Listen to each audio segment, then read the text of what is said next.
투자 파트너 유튜브 시청을 진심으로 감사드립니다. 영상 보시기 전에 안내 말씀 하나 드리겠는데요. 주식 종목이나 앞으로 주식을 어떻게 해 나아가야 할지 고민이 많으신 분들은요. 언제든지 저희 대표번호 1588-5380 번호 있잖아요. 네, 이쪽으로 연락을 주시면은 저희가 성심성의껏 상담 드리도록 하겠습니다. 아니시면은 저희 평생투자 파트너 홈페이지 접속을 하셔가지고요. 그 오른쪽 상단에 여기 무료 체험 신청 버튼 눌러주시고 요 아래쪽에 성함과 연락처 남겨주시면은 저희가 또 상담 순차적으로 드리도록 하겠습니다. 감사합니다. 안녕하십니까. 평생투자 파트너입니다. 11월 1일 목요일입니다. 오늘 그 11월 달의 첫 날인데요. 분명히 오늘 지수가 좀 들썩거리긴 했습니다. 다만 어떠한 그 확신에 찬 매수자들을 실제로 조금 찾지는 못했습니다. 그 이유를 좀 말씀드리고 그리고 조금 주의할 내용을 조금 말씀드릴까 하는데요. 뭐 이런 것이죠. 그 오늘 방송할 내용이기도 하고 최근에 그 글로벌 증시에서 그러니까 뭐 뉴욕 증시 3대 지수와 그리고 뭐 니케이와 어떤 상해 종합에서 반등의 어떤 모습이 나왔습니다. 보통 시간 차이는 있겠지만 보통 이런 느낌일 때는 우리 지수도 상승으로 이어지는 구간이 많았거든요. 대부분. 좀 일찍 뭐 끝난다 하더라도 일단 같은 거의 비슷하게라도 가긴 했는데요. 이상하게 우리 증시는 아직은 그날은 아닌 것 같아요. 어떤 확신 매수자들에 의한 시장의 방향성을 확인하는 그날은 아닌 것 같은데요. 이게 지금 좀 조심해야 된다라고 생각 드는 이유가 뭐냐면 지금 좋은 모습이 나온 건 맞아요. 좋은 모습이 나온 건 맞는데 일단 변동성이 커져 있는 구간이기 때문에 이게 급등과 급락이 빈번해지는 구간이에요. 이런 구간들이. 그래서 이런 구간은 아예 피하든지 아니면 좀 느긋하게 매매하든지 뭐 이런 식으로 해야 된다라는 생각을 하는데요. 왜 그러냐면 증시가 이렇게 빠지고 아이고, 네. 증시가 이렇게 빠지고 만약에 여기가 최저점이라고 해볼게요. 그 다음에 바로 V자로 가지 않는다면 일반적으로 왔다 갔다 하다가 이렇게 올라가거든요. 근데 우리는 여기가 아니고 어느 정도 확신 매수자가 들어오는 어떤 그날이 나오는 이날 이제 들어간다라는 거죠. 근데 이때 매수하고 싶어 하는 그 마음은 이해가 가는데요. 사실 이때 매수하나 이때 확인하고 매수하나 이거의 가격 차이는 그렇게 멀지 않다라는 것을 한 번 더 말씀드립니다. 그래서 오히려 이 저점을 찍고 왔다 갔다 하는 것에서 손실이 날 수 있습니다. 변동성이 커져 있는 구간이기 때문에. 그리고 또 하나는 최근에 어떤 기관들의 수급에 관련한 이야기들이 좀 나옵니다. 기관 수급. 기관 수급 왜 이렇게 많이 사지? 라는 이야기가 나오는데 사실 뭐 이거는 뭐 어디까지나 조금 100%는 아닐 수 있고 시장의 전체를 읽었다라고 이해했다라고 말할 수는 없기 때문에 좀 조심스러운 부분은 있습니다. 있지만 좀 말씀드려보면 최근에 이 기관 수급과 어떤 선물과 어떤 현물의 어떤 이런 괴리를 쫓는 이런 차익 거래들 이런 차익 거래들로 인한 어떤 그 수급의 모습들로 시장을 착각하면 안 된다라는 일단 말씀을 드리고요. 요거에 대해서 좀 설명을 좀 들어볼게요. 오늘은 일단 표면적으로 보이는 이러한 수급을 보면 매일매일의 등락을 보면 이제 코스피 같은 경우에는 외국인이 어제 오늘은 조금 사는 모습이 보이죠. 하지만 기관은 오히려 반대로 좀 매도를 하고 근데 보면은 이만큼 구간에서 기관들이 엄청나게 물량이 많이 들어왔죠. 그러면 시장이 좋다라는 표시인가? 근데 왜 오늘은 또 팔지? 혹시 뭐 벌써 이익 실현한 건가? 뭐 이렇게 생각할 수도 있는데요. 조금 다른 생각이 있을 수도 있다라고 생각을 해요. 왜냐면 시장은 계속 바뀌거든요. 그러니까 예전에 어떤 수급의 논리로서 시장을 바라보는 것과 최근에 이런 방법이 많이 좀 달라졌거든요. 특히 크게 달라진 건 2010년 이후로 많이 달라졌고 했거든요. 최근에는 더 빨리 달라지고 있어서 아마 좀 조금 어려워진다라는 생각도 듭니다. 시장이 점점. 그리고 코스닥 같은 경우도 보면 오늘은 또 기관은 팔죠. 외국인과 개인 투자자들은 사고, 그렇죠? 그리고 거래소에서도 보면 오늘 개인 투자자들이 양 이틀 동안에 사죠, 그렇죠? 근데 일반적으로 보면 이렇게 개인 투자자들이 본격적으로 사서 추세가 만들어진 적은 없었던 것 같아요. 항상 엇박자가 대부분 났었거든요. 바닥과 천장에서는. 그래서 오히려 조금 더 의심스럽다라고 생각할 정도로 되고, 얼마 전에 보여드렸던 것처럼 거래소와 코스닥에서의 아직은 그 기간 누계의 금액으로 보면 그렇게 의미 있는 무언가가 나오진 않았습니다. 아직은 나오진 않았고, 일단은 지수를 먼저 좀 볼게요. 지수를 먼저 보면 일단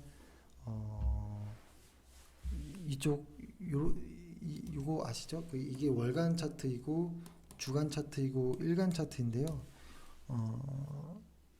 이거를 좀 이렇게 같이 펴놓고 보시는 게 좀 도움이 될 거라고 좀 생각합니다. 일단 밤사이 시장을 보면 다우 지수 일간 차트를 좀 먼저 좀 타이트하게 해서 좀 볼게요. 좀 이렇게 보면 조금 더 타이트하게 해서 보면 분명히 어제 확실히 좀 좋은 모습이 나온 것 같아요. 그리고 어제 날짜가 그러니까 10월 30이죠. 이 날짜를 기준으로 S&P 500 그리고 나스닥 종합 그 다음에 상해 종합은 하루 일찍 조금 더 좋은 모습이 아니죠, 같은 모습이죠. 10월 30날 같은 날짜죠. 자, 그리고 니케이도 10월 30날 다 반등의 어떠한 그날이라고 볼 수 있을 정도의 좋은 모습이 나왔습니다. 코스피를 보면 코스피는 요 날인데요. 이 날이 사실 0.9% 정도 오르긴 했어요. 그리고 코스닥 역시도 이때도 코스닥이 한 2%, 2.2% 정도, 2.3% 정도 오르고 거래량까지 꽤 많이 실리는 좋은 모습이었는데요. 아직은 그날이라고 보기에는 조금 부족한 부분들이 많다라는 생각을 합니다. 보통 그날에 나오지 않고 일어나는 반등은 대부분 정말 기술적 반등으로 끝나는 경우들이 좀 있거든요. 그렇지 않기를 바라긴 하지만, 그리고 일단 우리 시장에서의 변동성 지수도 보면 일단은 꺾인 것 같긴 해요. 확실히 변동성이 조금 좀 줄어드는 모습으로 보이긴 합니다. 주간 차트로도 좀 보면 그리고 월간 차트도 보면 이렇게 윗꼬리들 이 스파이크가 이렇게 나오는 때는 일단 좀 진정이 되긴 하는 것 같아요. 그래서 일단 전반적으로 보면 뭐라고 할까요? 뉴욕 증시와 상해 종합과 니케이 지수는 일단은 하락하고 있는 건 끝이 난 것 같고요. 여기에서 반등이 시작되는 이 초기의 모습을 확실히 보이고요. 한국 증시는 하락하고 있던 것이 일단은 약간 옆으로 눕는 정도이고 아직 반등이라고 보기에는 조금 부족한 부분이 있다라는 생각입니다. 다만 그렇게 되면 하지만 이 구간이 여기에서 보통 바닥을 잡고 올라가는 이런 과정은 특히 이렇게 급락한 이후에 V자 반등이 나오지 않는 이상 상당히 많이 움직일 수 있습니다. 상당히 많이.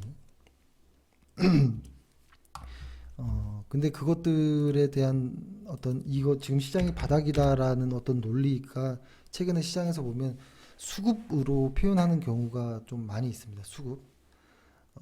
표면적인 수급으로. 근데 그 부분은 조금 위험할 수 있다라는 생각도 합니다. 그래서 그 부분에 대한 설명을 좀 드리려고 하고 하는데요. 제가 최근에 어차피 내 계좌가 예를 들어서 내 계좌가 손실이 났다라고 할 때 저는 일반 개인 투자자분들이라면 뭐 무슨 원망을 할 수 있다라고 봅니다. 왜냐하면 주식시장이라는 것의 어떤 생리가 조금 좀 낯설기 때문에 내가 왜 이렇는지를 내가 어디서 잘못했는지를 잘 모를 때가 많아요.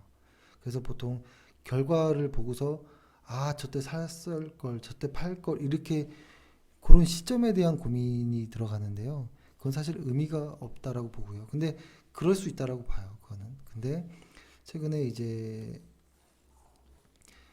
조금 과하다 싶을 정도로 생각이 드는 거는 뭐 개인 투자자 분들도 그렇고 일부 뭐 전문가 혹은 뭐 어떤 심지어는 미디어에서도 그렇고 내 계좌가 손실 난 것을 이제 정부 탓을 하는 경우가 많아요.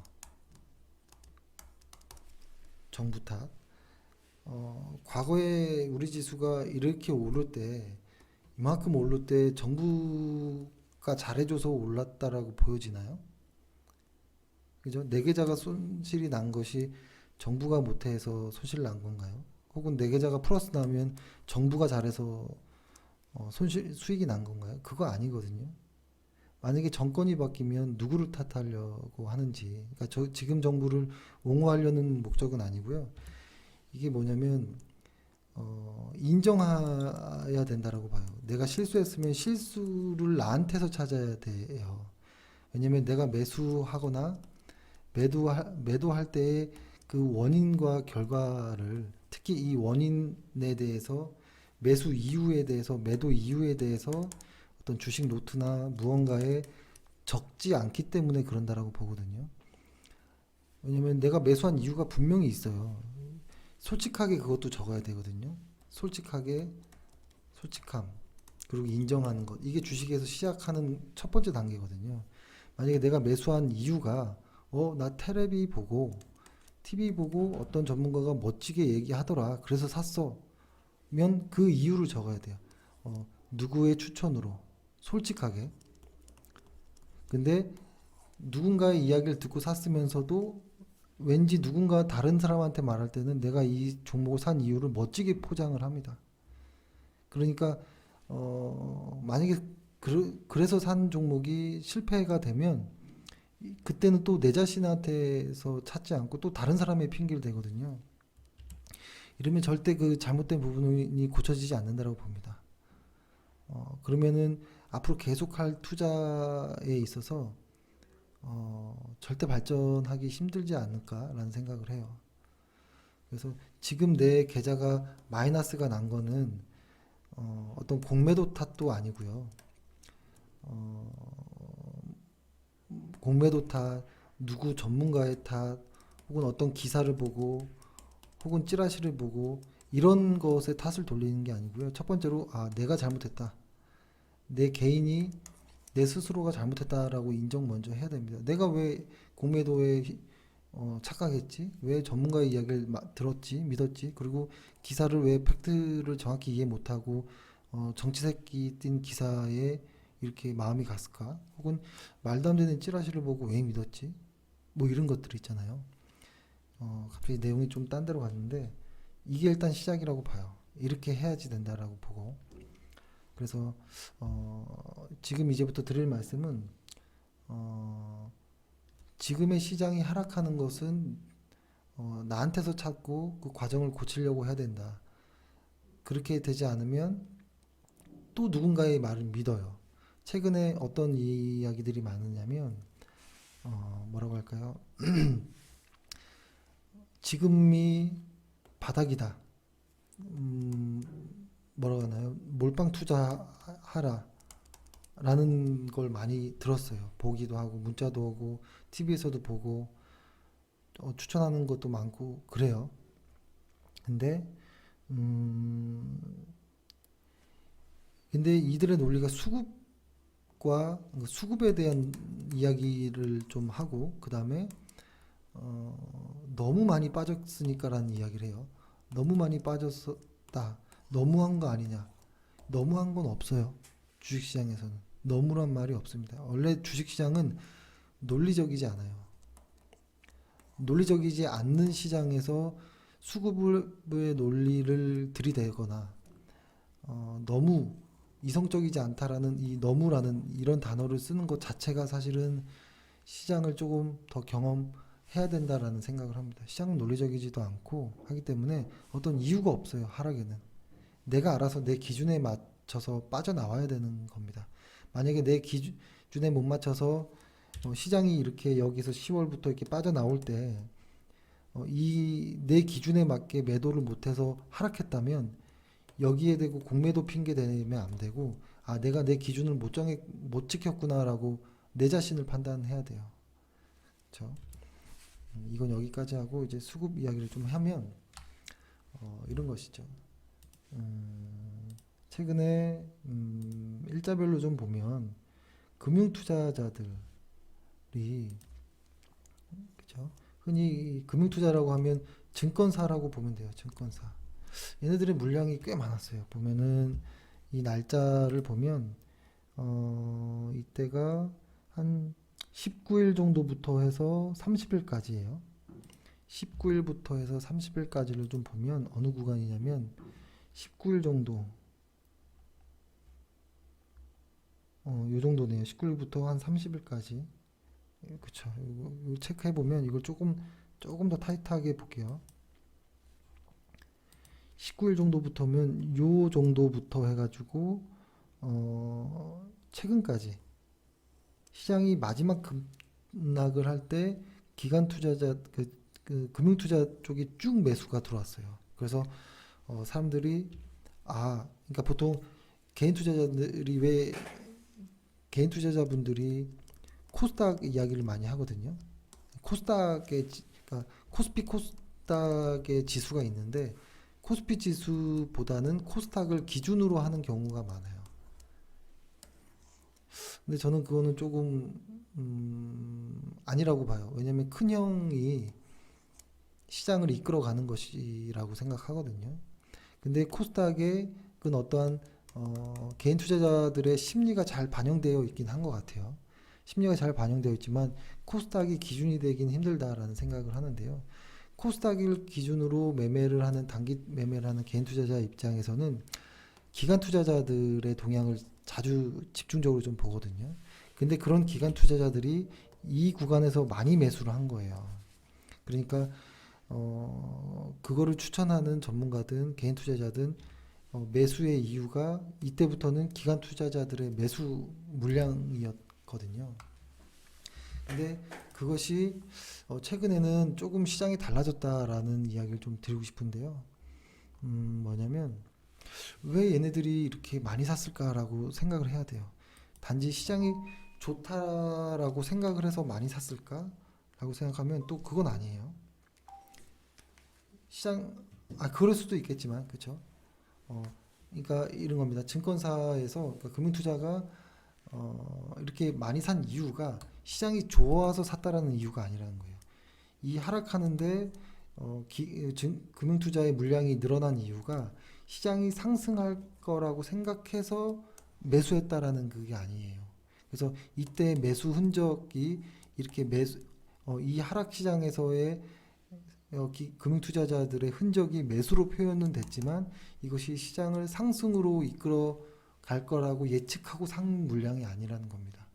그것을 좀 설명해 보면 이제 예전에는 증권사들이 자기 자본으로 주식을 많이 사고 팔기를 했거든요.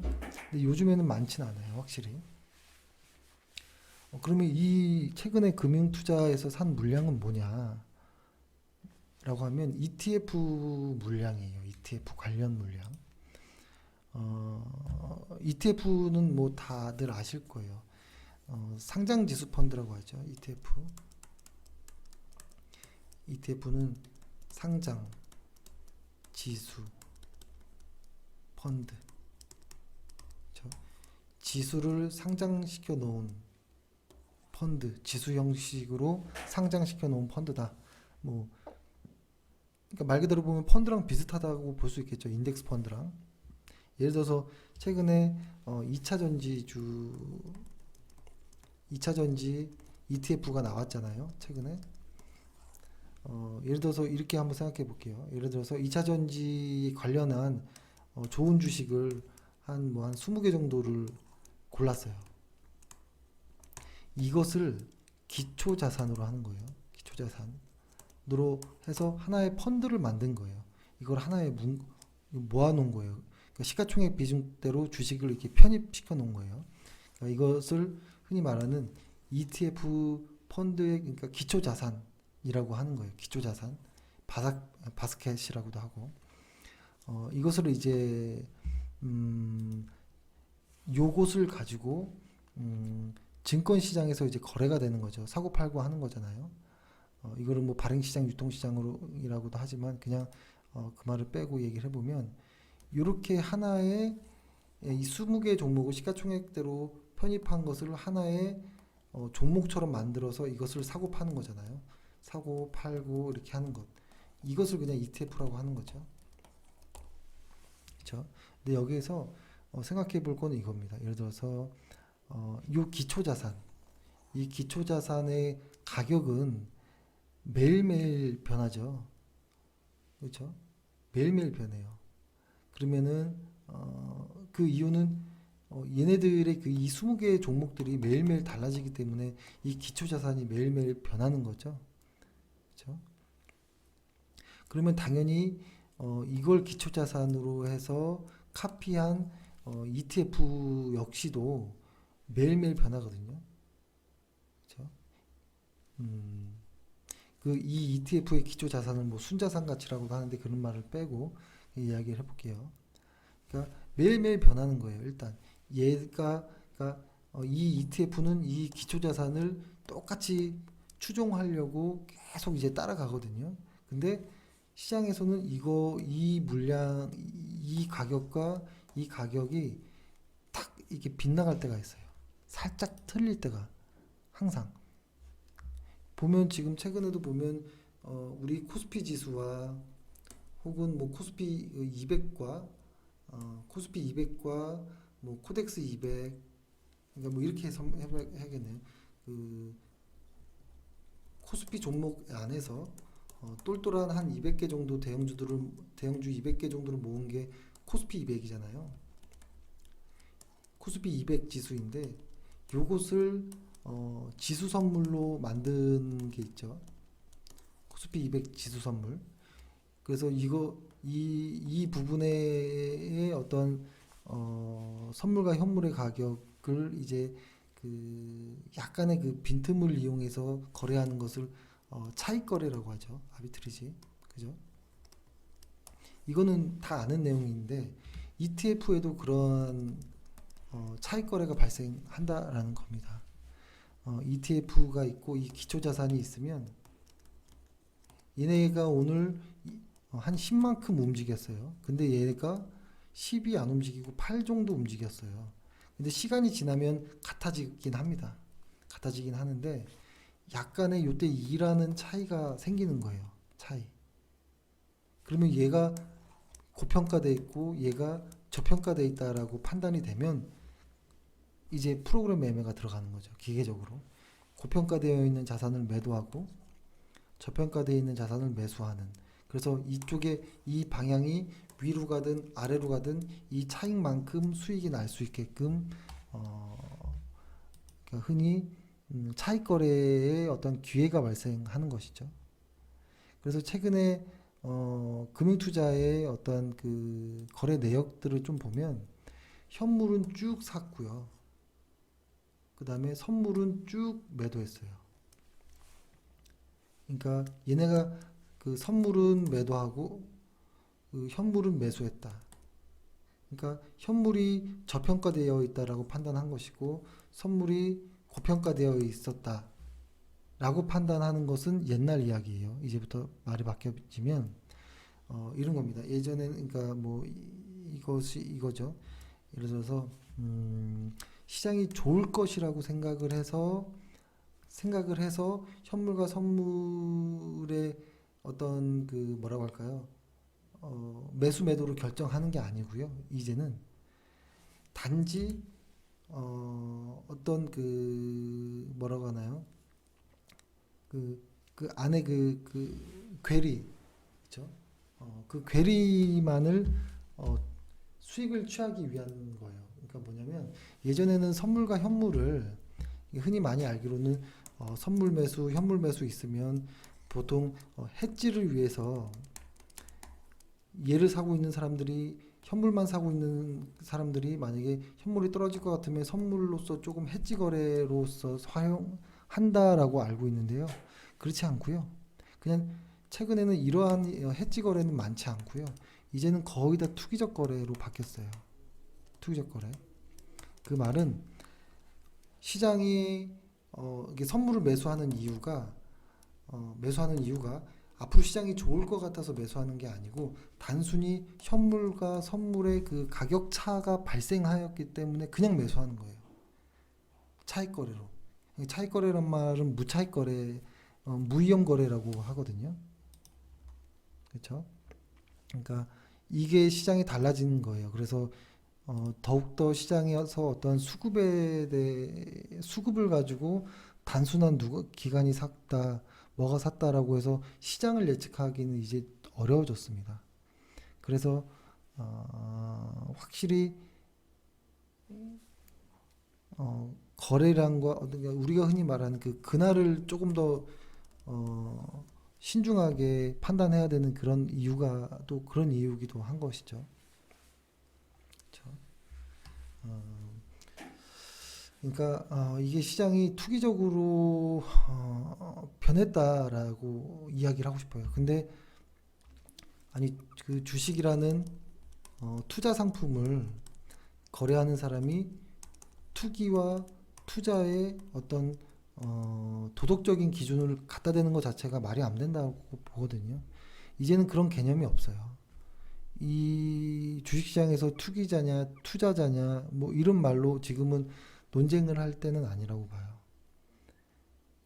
그 말은 민주주의가 민주주의 그 자본주의를 선택한 나라의 장점과 단점을 이야기해봤자 의미가 없는 그런 부분이거든요.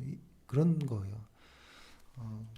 그러니까 이런 겁니다. 조금 더 다시 조금 다른 방법으로 한번 설명을 해보면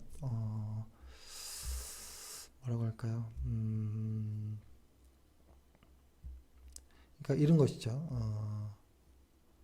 그러니까 증권사는 또 하나 그 유동성 공급자의 역할을 합니다. 자연스럽게. 그래서 그 호가를 공급하는 역할을 해주거든요. 그러니까 그렇기 때문에 자연스럽게 차익 거래가 나올 수밖에 없어요. 처음부터 유동성을 공급해야 되니까. 그리고 그 증권사도 지정되어 있고 하니까 이건 당연한 결과예요. 그래서 의무적으로 그 매수와 매도 호가를 의무적으로 제공하는 그런 증권사이다 보니 그죠? 어쩔 수 없는 그 차익 거래가 발생하는데 이런 겁니다. ETF의 매도 물량을 제공했다고 만약에 생각하면 그때 ETF 가격이 상승하면 ETF를 매도한 증권사는 손실이 나거든요. 그러니까 유동성을 공급해줬다라고 하면 그리고 이를 방지하기 위해서 어쩔 수 없이 현물을 매수하는 거예요. 그러니까 호가와 반대 방향으로. 그러니까 조금 더 깊게 들어간 거지만 이런 겁니다. 예를 들어서 증권사가 ETF를 매수했다라고 해볼게요. 그 이유는 ETF를 매수한 이유는 투자자들이 ETF를 매도하는 물량을 받아줘야 했기 때문에 ETF를 매수했다라는 거거든요. 그래서 결국엔 ETF 가격이 하락하면 손실이 나니까 이때는 현물을 또 팔아줘야 돼요. 조금 복잡할 수 있는데요. 사실 별건 아니지만, 그러니까 이런 물량이었다라는 거예요. 그러니까 차익 거래 혹은 유동성 공급을 위한 자연스러운 차익 거래. 그래서 최근에 시장이 빠지는 것에 대해서 시장이 빠지는 이 부분에 기관 투자자들이 많이 샀다. 그 안에서 금융 투자가 그렇기 때문에 이들을 조금 더 메인으로 보는 코스닥 위주로 매매를 하는 개인 투자자들과 혹은 단기 매매를 하는 전문가 집단들이 바닥이라고 많이 이야기를 했는데요. 그 근거가 얘네들의 어떤 수급을 가지고 이야기했는데요. 최근에 얘네들의 수급은 시장의 방향성이 상승할 거기 때문에 들어온 매수가 아닌 단순한 차익 거래이다라는 거예요. 차익 거래. 그러니까 그냥 수익이 보는 곳에 저절로 자동으로 매수 매도를 체결했다라는 거예요. 시장의 방향과 무관할 수 있다라는 이야기입니다. 근데 10월 30날부로 해서 글로벌 시장들이 반등을 했다라는 것이 했다라는 것이 있거든요. 그래서 만약에 글로벌 시장이 반등을 했어요. 글로벌 시장이 반등을 했고 반등을 했습니다. 그래서 앞으로 우리 시장도 만약에 반등을 해요. 그날이 나오면서 그럼에도 불구하고 지금 들어온 매수 물량들 있죠. 매수 물량들 기관 투자자들의 매수 물량은 이 시장이 반등을 하게 되면 아마 거꾸로 매도 물량으로 바뀔 가능성이 높습니다. 그때는 어떻게 봐야 돼요? 그때는 시장이 안 좋다라고 보니까 매도 할 겁니까? 또 그거 아니거든요. 그때 또 매도 안 할 거거든요. 그러니까 이게 좀 어려워지는 것이죠. 그래서 일단은 우리 시장에서는 그날이라는 것이 나와야 돼요. 지수 상승폭이 꽤 크게 한번 나와야 되고 반드시 거래량이 동반된 이 그날이 나와야 되는 것이고 그것이 이 최저점과 시간이 지난 이 그날에서 나오는 이 날이 이 바닥과 이 날의 어떤 갭이 그렇게 크지 않기 때문에 기다렸다가 꼭 반드시 여기 이런 데서 매수할 필요는 없다라고 보거든요. 여기서 매수하기는 사실 어렵죠. 이런 데서 따라 들어가서 보통 여기서 매도하잖아요. 이거 지금은 기다릴 때라고 봅니다. 기다릴 때라고 보고 기관 투자자들의 수급에 착각하시면 안 돼요. 속인 건 아니죠. 우리가 속은 거죠. 우리가 오해한 거잖아요. 그래서 그런 말씀을 좀 드리고 그렇습니다.